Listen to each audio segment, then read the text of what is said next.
Yo, what up? All right, so it's Abby here, and if for some reason you've not already seen all the major content creators cover the massive balance patch that we got, then don't worry about it. I got you back. I got you the patch notes right here.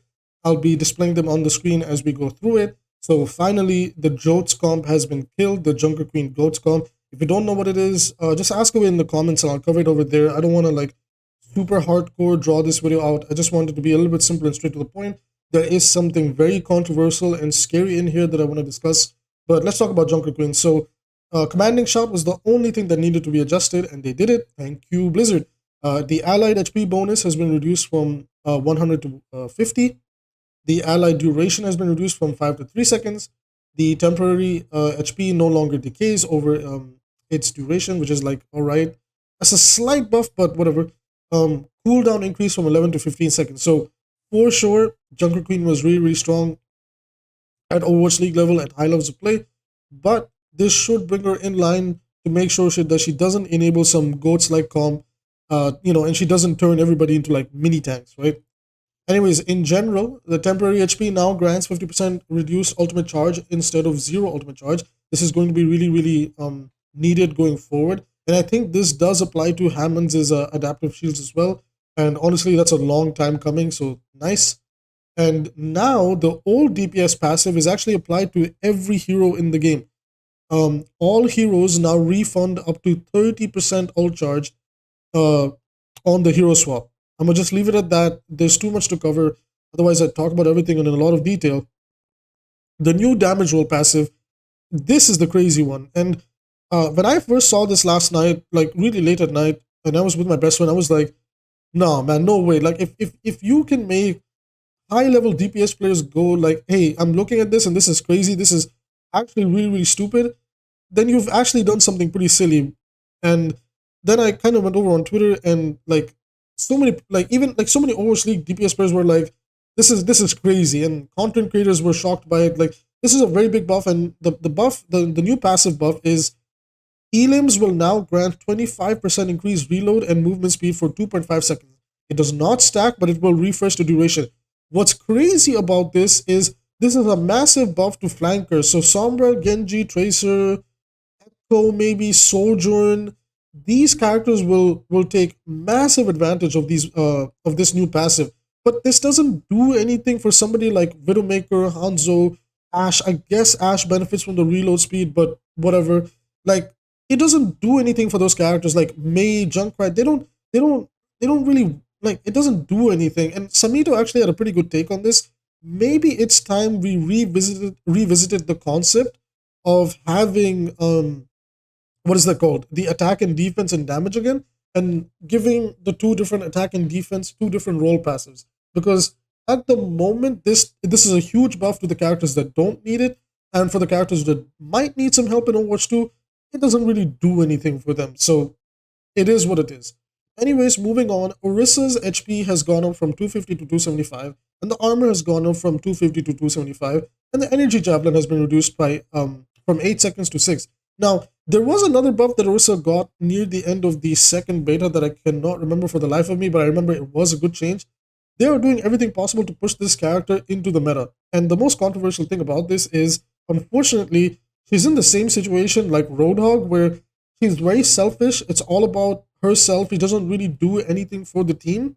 And that's kind of the thing. Like, if you really want to make Orisa work, you're gonna have to like just be perfect at getting your kills, booping people with the javelin, maybe getting some kills with it, using your spinny spin to like, find like, I don't know, like a boop or just set up a target for a kill. But that's kind of Orisa's problem. No matter what they do, unless they're like super hardcore Giga Buffer after like the fall, like the patch after this one, the problem with Orisa is, again, she doesn't provide any utility for her team, which other tanks do. Like, Diva's defense matrix, Sigma with pretty much his whole kit, Reinhardt with his shield, and Earthshatter. The list goes on. Speaking of Diva, Diva might be the worst tank in Overwatch 2 in my opinion, and a lot of other people's. But the developers say that she's been slightly underperforming, which is a huge understatement, and they've buffed her. And in my opinion, this is not the buffs that she needed. So first of all, the 𝐒𝐿 ultimate cost has been reduced to by 12%. Micro missiles' cooldown has gone down to 7. This does literally nothing. and her booster impact damage has been increased from 10 to 25, which is, again, that's nice to have, but it doesn't really do anything. Now, what's the problem with D.Va in Overwatch 2? He gets outperformed by literally every tank. Anything that she does, all the other tanks do it better. Oh, you want to like bring her up in somebody's face and brawl? Reinhardt, Winston, Junker Queen, Roadhog, now Orisa, all of them do it better. You want to use her to peel for your backline or whatever, but now she doesn't have the poke damage to do long poke damage. Sigma and Zarya are just the better picks in this regard. Anyway, she doesn't have a spot in Overwatch 2. They need to fundamentally relook at D.Va, otherwise she's going to be very easy to farm in Overwatch 2. Out of all the tanks, she desperately needs help. She doesn't have an identity, and they need to figure something out for her kit. I might go as far as to say that completely remove micro missiles and give her some new ability that's maybe on the more passive side, or remove defense matrix and just make her a more aggressive tank and give her something else entirely. At the moment, I think D.Va, compared to every other tank and what they provide, D.Va is actually the worst one, and they need to look at this again. Now let's speed through the other patch notes. So Brigida's Inspire has been reduced from 6 to 5 seconds. This doesn't necessarily do anything. It'll just be like in very niche situations, Inspire won't have a certain effect, and even they acknowledge that. Baptiste, I'm gonna save this for last. Like I read through this and I was like, oh my, oh my god, they gave Baptiste a sniper rifle. Mercy. So Mercy's when you press crouch with her during Guardian Angel, it will send you straight into the sky. They've pretty much removed all the skill expression from Super Jump, and the Angelic Descent can now also be activated while holding your crouch buttons or hovering thing.